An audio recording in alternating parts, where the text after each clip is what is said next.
How's it going, guys? Oddly Unorthodox here, and this time we are going to be playing the Blessed Khorne in a 1v1 on the Black Ark map. I am playing a few games of Khorne just to get their sort of tactics video in my mind, having a bit of fun messing around with different things. And I noticed that I don't ever upload 1v1s on this channel, so I thought I'd make a difference for that today and give you a 1v1 game on how I like to play Khorne. So straight away, I'm going to put it in slow motion so I can sort of explain my choices, my army, and why I decided to go where I did. I like Valkyrie the Bloody. I feel like she is great at buying time with a Demon Shield ability. She is great. She's quite a good duelist. She's very mobile, and she's not as prone to being absolutely sprayed in the face as Skarbrand. You can also take an Exalted Bloodthirster. And I mean, you can even take Skarbrand. Skarbrand is a hell of a monster in melee, but just be careful that he doesn't constantly just get peppered by ranged fire. And obviously not knowing what your allies bringing, apart from just a faction, the Greenskins, I thought it could be either an Orc build, which is what he went for with a lot of big guns, which I particularly wouldn't choose into Khorne, or it could have been a Goblin-centric type build with a lot of sort of Night Goblin fanatics and archers, which would have dealt quite a lot of damage to Skarbrand. So, going through my army quickly just to give you a shout, I took double skull cannon. I like the skull cannons. Not only are they good at shooting targets you don't really want to fight in melee, they can then go melee afterwards and get their ammo back. You know, they're anti-infantry, armor piercing, armoured flame attacks. What's not to love. Double Chaos Warriors of Khorne normal. 2 Chaos Warriors of Khorne with halberds. And then Chaos Warriors of Khorne with dual weapons that I put 3 chevrons on. The idea being the large would get rid of any boar boys, the shielded variant will take the brunt of the hits, and the dual weapons will deal the rest of the damage. So, can I not show my reinforcement pool? Apparently not. So, you'll see afterwards, but while this slow-mo's up, I brought 3 squads of Minotaurs with great weapons to deal with any anti-large threats. All round and all great units. Really strong Khorne units. One of those things that you never leave home without. I then followed up this with these Knights of the Brazen Skull, is it? Which is the Regents of the Renown Crushers. Great anti-infantry units. A bit of speed on the roster to try and take the other points. I did bring a squad of Khorne Chosen with dual weapons, because I'm trying out the Khorne Chosen. Don't normally use them, but I'm happy to give them a go. And then I think it was the Exalted Bloodletters Regents of the Renown, which I think is the Demon Forge host or something. And then I believe that is it. So we roll up just to be annoying, and we start looking at what his army is and what we want to take shots at. This map isn't the best for skull cannons due to, as you can see from this angle, it's hard to get the angle correct, but the Crimson Killers is ideally what you want to hit. They're going to do a lot of damage in melee, so I'm hoping to get rid of those before I have to take the fight.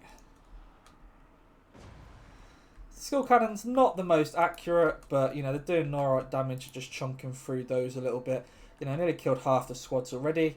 And then you can see Sleipnir, which is another good reason to bring Valkyrie.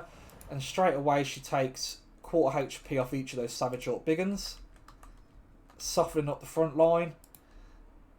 And then, yeah, the terrain's really screwing with me there. They're just hidden behind it. Well played by my opponent. Now, down here, we bring out the Chosen of Khorne, get them out nice and early to hold this point of these 3. Now, I'm not sure if this one squad would beat all 3 squads of Savage Orc Biggins. So we wait there until my reinforcements are up, until I can get the Crushers out as well, to really hammer that line. Make sure we don't lose it. So at this moment, you know, there's no reason for me to run up there straight away and force the fight. I've got the ranged advantage at the minute, so I'm happy to sit back, use up all my ammunition, and just genuinely be a bit annoying. I had to change targets into the big uns because obviously the Black Orcs are hiding. But I'll let him have the point advantage this early, You know, it's okay to let the opponent... Did that actually hurt Grimgor? No, close. It's okay to let them have the point advantage early if you know you're going to become more powerful a bit later on. Especially if you're a ranged faction.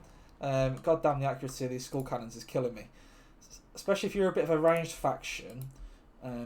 It gives you a chance to butter up the enemy lines. I don't really want to run into that many big guns this early. I'm more than happy for them archers to be shooting Valkyria at the end of the day. More than happy to take those shots, waste their ammunition. And at the moment we are just buying our time because I can't commit to the fight down here yet due to he's got a few boar boys running around. This guy's gone really elite infantry. And now we're about ready. So he is moving his boys up. He should have moved them up together, but there's quite a big gap in between the front row and the back row. There you go, he's moving back to squeeze the lines a little bit. And then now is the time that we decide to take the push. The Chosen being incredibly slow. It does make sense for how cool and armoured they look.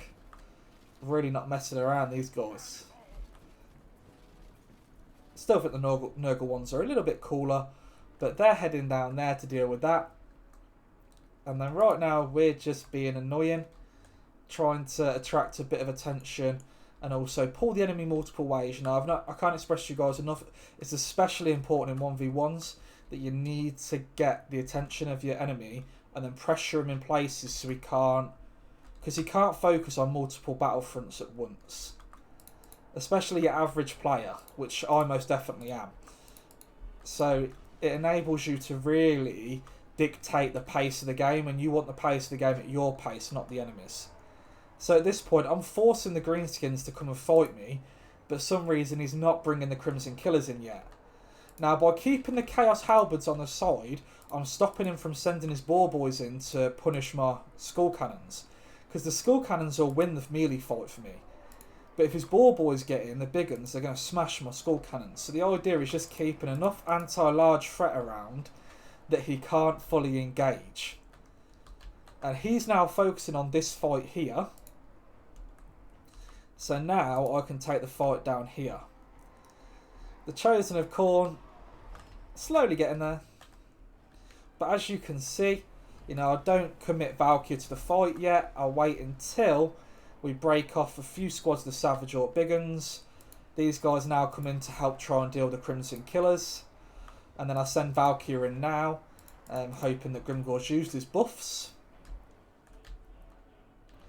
As you can see, the Chosen have crashed in, and an amazing charge from the Knights of the Brazen Throne. Really decimating the Savage Orcs. You know, big uns are great to fight smaller units, but especially these guys, you know, they're really anti-infantry, not great against large. And then we send some Monitors over as well, just in case he did have some boys run down there, some Boar Boys. So now we take the fight here.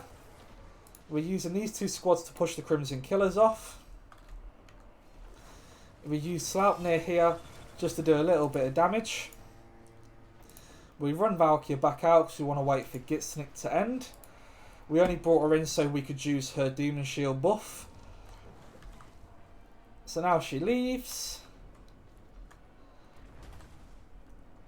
And then in a second we'll run back in. But at the moment, as you can see, he's starting to run out of steam. This side down the bottom has been decimated. There's nothing he can do against these three squads. He permitted too much force up the top, and you can see that now we've gained that objective and we're getting the bottom objective. Suddenly the game's in our court. You could say that I could set on my objective now to cap him and try and drag out the game and win that way, but that's not how I want to win, because I don't want to give him the chance to build up a force to come attack me with again, so I'm a bit battered. Personally, it's a shame. I like Grimgor as a character, but he is one of the most useless heroes, well, lords, in Total War. He really suffers by the fact of how easily he is to goon out. A lot of lords now either beat him in duels or have a mechanic to make them at least survive long enough to win the duel. And you can see that he manages to slow Valkyr, but he's pretty much toast. We're finishing up these guys nice and easy. We brought in more Minotaurs, which are breaking the Orc Biggins off the point. And then what we want to do now is we separate the Knights of the Brazen Throne, leaving the Minotaurs and the Chosen down here to hold this victory location. The idea being that now, if I can give you sort of a tactical view of the game, if we look at it from this angle, I've got my objective, I'm now pushing him in his objective. So he's now got to send out more units to deal with my push. If he sends units out the bottom to try and win this fight, he's going to have to send 2-3 squads of Orc Biggins to try and win this fight. Meaning he's using all of his resources down here, so I'm going to take point 2 and 1 off him. So he's really got to decide which point he's deciding to fight on, and instead he's fighting on the 2 points. I love the Sword of Khorne. Absolutely decimating to their HP. Yeah, that chunked a good 2,700 HP off them, off both squads, weakening his reinforcements dramatically. Drastically, I meant to say there, not dramatically. Forgive my error of words there. We now break off these Orc Biggins, and now we push this objective. He decides to war, which is fair enough. Not an ideal war for him because his Crimson Killers have already been scared off. So they're not using it. A lot of squads have already been broken off. And now we move everything up on this point. And now we can't sit on this point doing nothing because he does have the artillery advantage. He's got the Hammer of Gork, and I don't want to be shot by that constantly.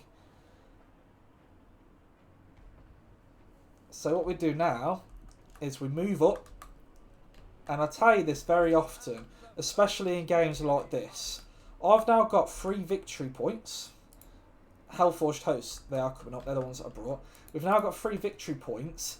You now want to mess with the enemy as long as possible, because now I'm going to be catching up on him so quickly.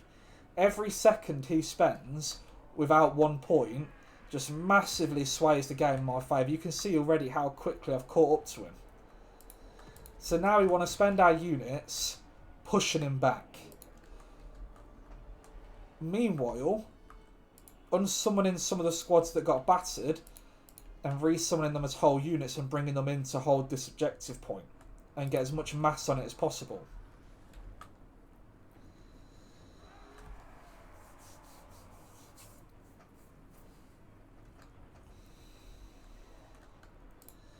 Valkyr is trying to break the Hammer of Gork, which is proven to be actually quite tanky. And then some Savage Orc Biggins coming. Orc Biggins there. We keep units on the points that have got good HP. You know, you see the Chosen and the Minotaurs are doing fine down here, holding. Point 1's holding. This Skull Cannon should be up here, and then these Minotaurs should also be up there. The host will get up there as well, and these Chaos Warriors could have stayed on this point, to be fair, so I've got that squad coming as well. So Valkyr does get a little bit caught here, but again, you can already see now there's 200 points difference in us because he's not got any tickets going up, whereas I've got, you know, 3 every second. Which is causing him quite a few problems. Because what this is also doing, because he's sending out 1 squad at a time to constantly catch me, he isn't being able to send out a big enough force to rush my units off straight away. And by the time, if I lose everything here, by the time he comes to take point 1, it's quite reinforced. And it's going to be quite difficult for him to take that off me, because he's gave up on point 3, you can't take that. And he could try doing like a cross the map play and taking point 2, but at this point I'm still massively ahead of him. Not to the point yet, I don't think, of me winning. I will be there soon, even if I had just 1 objective where I turtled on 1. But we don't get to that point. So I'm going to speed up a little bit because this is quite repetitive gameplay. I send units off the point, up into his units to push them off. Every time I push units off, it's longer he has to spend dealing with them, and he's not on any points. So these Minotaurs run up. This little squad of Chaos Warriors of Khorne sit on point 2. They sit on point 1, meaning he can't just sort of snipe them behind our back. And as you can see, the points start flying. We've got Minotaurs here that just scared some units off. You know, another blade of Khorne chunking the Savage Orc big guns. And you can just see that he isn't able to really do anything at this point. Some shot from that skull cannon that I've resummoned with full ammunition. And there you go, there's the victory. Now let's have a look at some of the values my different units made. If I would change any units and how I recommend maybe the enemy adapts his force. So the skull cannons both made their money. More than happy with that. Valkyria made her money. The Chaos Warriors of Khorne, I think just about possibly made their money. They might be 1600, somewhere around that mark. But they still had a little bit left to give, so I'm quite happy with them. 500 on them, which isn't bad. Didn't make their money, but these ones really did. I think they were the ones that had to sit with the Crimson Killers. Whereas these guys got on the big guns and got 1400 value. And then 675 value, but quite a decent HP because I resummoned them. 505 on those guys. Reinforcements. Now let's have a look at them. Oh, they were my normal Chaos Warriors of Khorne dual weapons. Sorry, mixed up there. They did way above their value. Really chuffed with them. The Chosen, 1400 near their value, but a lot of HP left. We had 11 on those, but a lot of HP. 14 on those, again, a lot of HP. Happy with those guys. They didn't end up losing it, dying, but you know they made their value. That's all I can ask. And the Hellforge Host was getting there. But would they have made it? Maybe not. So maybe you could get rid of those and add 2 more squads of Chaos Warriors of Khorne. Now, if I was the enemy, how would I adapt this build? So I think going this many big guns is a bad idea into Khorne. I think Khorne, I mean, you can literally see it's constant big guns. Khorne has a lot of heavy infantry. And while big guns seem okay on paper, I think they are going to struggle quite a bit to deal with them. What I'd like to have seen this guy go is bin Gazgul. Not Gazgul, Grimgor. Get rid of Grimgor. You could take Azhag.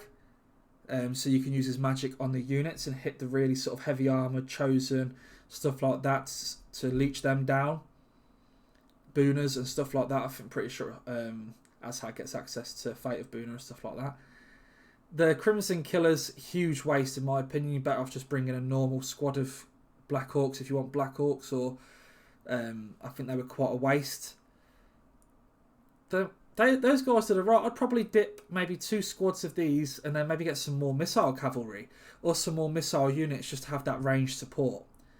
And take the Hammer of Gork out of the reinforcements and put that in the actual main army.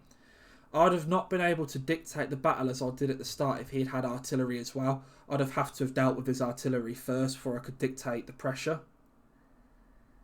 But as always, guys, it's been oddly unorthodox. Hope you enjoyed the video. Make sure you like, comment, subscribe if you did. And I'll catch you on the next one.